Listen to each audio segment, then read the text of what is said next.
Hi friends, Saturday evening உடைய mini vlog தான் பார்த்துட்ருக்கீங்க. நைட்டு டின்னருக்கு என்ன பண்ணணுன்ற ஒரு பிளானே இல்லை. சரி, ஃப்ரிட்ஜை திறந்து பார்த்தா ஏதாவது ஹிண்ட்டு கிடைக்கும்னு பார்த்தா நிறைய பாத்திரம் கிடச்சது. நேற்று மார்னிங்லேருந்து மிச்சம் மீதி இருக்கிற எல்லா பொருளுமே அதில் இருந்தது. தோசை மாவும் ரொம்ப கம்மியாக தான் இருந்தது.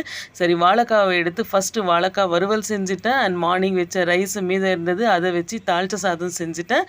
வடகறி மாவு இருந்தது, அதையும் வச்சு வடகறி செஞ்சுட்டேன். இது கூட அந்த மிச்சம் இருந்த கொஞ்சம் மாவை வச்சு குட்டி குட்டியாக தோசை செஞ்சு சாண்ட்விச் சாப்பிட்லான்ற ஐடியா தான்.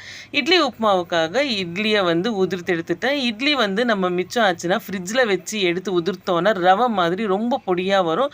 நீங்கள் இந்த டிப்ஸை ட்ரை பண்ணுங்கள். எல்லாமே நேற்று மார்னிங் மதியம் எல்லாமே மிச்சம் இருந்த பொருளை தான் வச்சு இன்றைக்கி டின்னர் ப்ரிப்பேர் பண்ணேன். பிளேட்டில் எல்லாமே வச்சு கொடுக்கும்போது எல்லாருக்குமே ஒரே ஹாப்பி. நிறைய வகைங்க இருந்தது. சூப்பராக என்ஜாய் பண்ணி சாப்பிட்டாங்க. இந்த வீடியோ உங்களுக்கு பிடிச்சிருந்தா லைக் பண்ணி ஷேர் பண்ணி சப்ஸ்கிரைப் பண்ணிக்கோங்க. தேங்க்ஸ் ஃபார் வாட்சிங். Have a good day.